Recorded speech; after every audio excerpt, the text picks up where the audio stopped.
بسم الله الرحمن الرحيم نحمده ونصلي ونسلم على رسوله الكريم أما بعد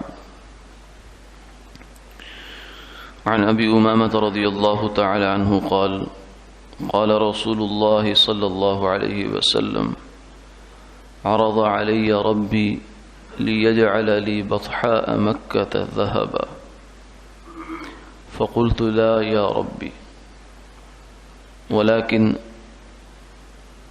أجوع يوما وأشبع يوما فإذا جعت تضرعت إليك وذكرتك وإذا شبعت حمدتك وشكرتك أو كما قال عليه الصلاة والسلام۔ حضرت ابو امامہ رضی اللہ تعالی عنہ سے مروی ہے کہ رسول اللہ صلی اللہ علیہ وسلم نے یہ ارشاد فرمایا کہ میرے اللہ نے مجھے یہ پیشکش کی کہ میرے لیے مکہ کی وادی کو سونا بنا دے۔ میں نے عرض کیا کہ اے اللہ مجھے یہ نہیں چاہیے، میں تو یہ چاہتا ہوں کہ ایک دن پیٹ بھروں اور ایک دن بھوکا رہوں۔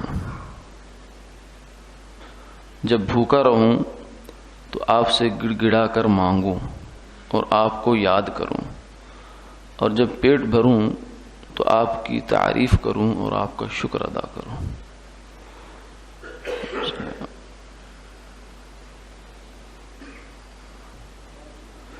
سرکار دو عالم صلی اللہ علیہ وسلم نے اس حدیث مبارکہ میں اپنی ایک چاہت بیان فرما دی کہ اللہ رب العزت کی جانب سے تو یہ پیشکش ہوئی تھی، آفر ہوئی تھی کہ اگر آپ چاہیں تو آپ کے لیے سونا بنا دیا جائے، سارا کچھ آپ کے آس پاس جو بھی ہے، یعنی کتنے بڑے بڑے پہاڑ ہیں، یہ سارے پہاڑ بن جائیں سونا، آپ اس میں سے مال لیں، سونا نکالیں اور اس سے اپنے کام چلائیں، دین کا کام بھی اس سے کریں، دنیا کے نظام بھی اس سے چلائیں، اور خوب جو ہے وہ ترقی ہو جائے اور سارے کام ہو جائیں۔ تو بظاہر تو اگر ہمارے سے پوچھا جائے تو ہم تو آج بھی یہی کہیں گے کہ جتنا پیسہ زیادہ ہو جائے اتنی اچھی زندگی دین و دنیا دونوں اعتبار سے انسان کی ہو جاتی ہے۔ دین کے کام بھی ہم یہی سمجھتے ہیں کہ پیسہ زیادہ ہوگا، وسائل زیادہ ہوں گے تو دین کا کام اچھا ہوگا، یہ بھی خرید لیں گے، یہ بھی کر لیں گے، وہ بھی کر لیں گے، ملکوں کے سفر کریں گے، فلاں کریں گے، فلاں کریں گے، ہمارے ذہن میں تو یہی بات آتی ہے۔ لیکن سرکار دو عالم صلی اللہ علیہ وسلم کے سامنے جب یہ پیش ہوئی تو آپ نے فرمایا نہیں یا اللہ مجھے نہیں چاہیے، میں تو یہ چاہتا ہوں کہ میں ایک دن بھوکا رہوں اور ایک دن پیٹ بھر کر کھانا کھاؤں، یعنی اپنی زندگی کو فقر میں اور شکر میں آپ صلی اللہ علیہ وسلم نے بانٹ دیا۔ لقد کان لکم فی رسول اللہ اسوۃ حسنہ، فرمایا کہ تمہارے لیے اے ایمان والو اللہ کے پیغمبر صلی اللہ علیہ وسلم میں بڑا عمدہ نمونہ ہے، کیونکہ آپ اسوہ ہیں، ہر امتی نے آپ کو دیکھ کر زندگی گزارنی ہے، اس لیے آپ صلی اللہ علیہ وسلم کی زندگی میں سارے نمونے موجود ہیں۔ آپ نے فقر کا نمونہ بھی اختیار کیا ہے، شکر کا نمونہ بھی اختیار کیا۔ فقر یہاں تک ہے کہ سیدہ عائشہ رضی اللہ تعالیٰ عنہ فرماتی ہیں کہ کئی چاند ایسے گزر جاتے تھے ہمارے گھر میں آگ نہیں جلتی تھی۔ پوچھنے والے نے پوچھا کہ گزر اوقات کیسی تھی؟ فرمایا کہ علی الاسودین التمر والماء، دو کالی چیزیں ہوتی تھی، یعنی ایک پانی اور ایک کھجور، بس اسی سے پیٹ بھرتا تھے اور اسی سے ہی پینا تھا، یہی کھانا تھا۔ تو کئی چاند یعنی کئی مہینے ایسے گزر جاتے تھے کہ آگ نہیں جلتی تھی۔ اور دوسری جانب جو ہے فرمایا کہ میں شکر ادا کروں، تو امت میں بھی چونکہ دونوں قسم کے احوال آئیں گے رہیں گے، کچھ لوگ ایسے بھی ہوں گے جو بیچارے پیٹ بھرنے کو محتاج، اور کچھ ایسے بھی ہوں گے جن کے پاس بہت وافر مقدار میں اللہ کی نعمتیں ہوں گی، تو دونوں کے لیے نمونہ بنا دیا۔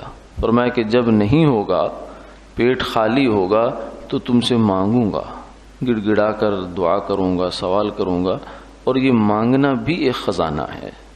اللہ تعالیٰ سے نعمت کا مانگنا اولاد نہیں ہو رہی مانگے جا رہا ہے، پیسہ نہیں مل رہا مانگ رہا ہے، نوکری نہیں مل رہی مانگ رہا ہے. تو جو مانگنے کی نوکری اللہ نے دے رکھی ہے یہ بھی بڑی نوکری ہے. یہ اللہ تعالیٰ کی توفیق ہی ہوتی ہے کہ اللہ اپنے در پہ جھکنے کی اور اپنے سے مانگنے کی توفیق عطا فرما دے. ورنہ کتنے لوگ ہیں کہ جن کو اللہ نے اپنی پہچان ہی نہیں کروائی، اپنا نام ہی نہیں ان کی زبان پہ آنے دیتے. ہماری زبان پہ نام آتا ہے، اللہ سے مانگتے ہیں، روتے ہیں، گڑ گڑاتے ہیں، یہ بھی اللہ کی نعمت ہے. اس لیے ایک بزرگ فرمانے لگے کہ یہ رونے کے مزے لے لو، دنیا میں ہی ہیں، جنت میں جا کے رونے کے مزے نہیں آئیں گے. تم ترسو گے رونے کو لیکن رونا ملے گا نہیں. جیسے انسان بچپن کی بہت سی چیزوں کی حسرت ہی کر سکتا ہے، بچپن تو دوبارہ نہیں آ سکتا، ایسے ہی آخرت میں جانے کے بعد دنیا کی یہ جو مسائل ہیں ان کے اوپر حسرت تو کر سکتا ہے، دوبارہ نہیں ملیں گے. اس لیے اللہ جس حال میں بھی انسان کو رکھے، اگر وہ صبر والا حال ہے، یعنی تنگی ہے، تنگ دستی ہے، لیکن تنگی کا مطلب وہ نہیں جو ہمارے یہاں ہوتا ہے. ہمیں تو وسعت نہ ملے دنیا کی تو ہم کہتے ہیں مر گئے تنگی ہو گئی. تنگی سے مراد ہے کہ انسان کو خدا نخواستہ فاقوں تک نوبت آ جائے اور اس کے پاس کپڑے جسم کے نہ رہیں، فاقوں تک آئے تو تنگی اسے کہتے ہیں. ہم تو عام طور سے زیادہ کے حرص و حوث میں اپنے آپ کو فقیر سمجھ رہے ہوتے ہیں، ورنہ ہم میں سے ہر آدمی کم سے کم اتنی معیشت رکھتا ہے کہ جتنی صحابہ کے بڑے بڑے لوگوں کے پاس بھی نہیں ہوتی تھی. وہاں تو اور ہی حالات کسی اور نہج پہ چل رہے تھے. تو اس لیے جب حالات آ جائیں، پریشانی آ جائے تو انسان اللہ سے مانگے. تو یہ حضور نے بتایا کہ جب میرے اوپر بھوک آئے گی تو یا اللہ آپ سے مانگوں گا اور پھر آپ کو یاد کروں گا. گویا کہ بھوک بھی اللہ کی یاد کا بہانہ بن گئی. تو جو انسان اللہ کے ساتھ اس کا تعلق ہے تو وہ ہر حال میں اللہ کو یاد کرتا ہے. اگر نعمت مل جائے تو شکر کے انداز میں یاد کرتا ہے، اس کی تعریف کرتا ہے. اگر نہ ملے تو پھر اس سے مانگنے کے انداز میں اس کو یاد کرتا ہے. ہر حال میں یاد اللہ کو کرے گا، تعلق اس کا اللہ کے ساتھ ہے. تو مسلمان سے بھی یہی چیز مطلوب ہے کہ ہماری زندگی کے احوال بھی دو ہی طرح کے ہیں. یا تو کوئی حالت ہمیں اچھی لگ رہی ہوگی یا نہیں لگ رہی ہوگی. تو جہاں اچھی لگے گی ہم کہیں گے الحمدللہ، اللہ تیرا شکر ہے. اور جہاں نہیں لگے گی وہاں ہم اللہ سے دعا مانگنا شروع کر دیں گے. اللہم انی نسألک العفو والعافیہ، عافیت مانگیں، صحت مانگیں، اور اس کے بعد رزق حلال مانگیں، ہر چیز مانگیں، لیکن اللہ کے حضور. شکوہ نہیں، شکایت نہیں، بے صبری نہیں، جھنجھلاہٹ نہیں، کچھ نہیں ہے. بس اللہ کے حضور اپنے آپ کو پیش کر دے انسان. اللہ تعالیٰ عمل کی توفیق.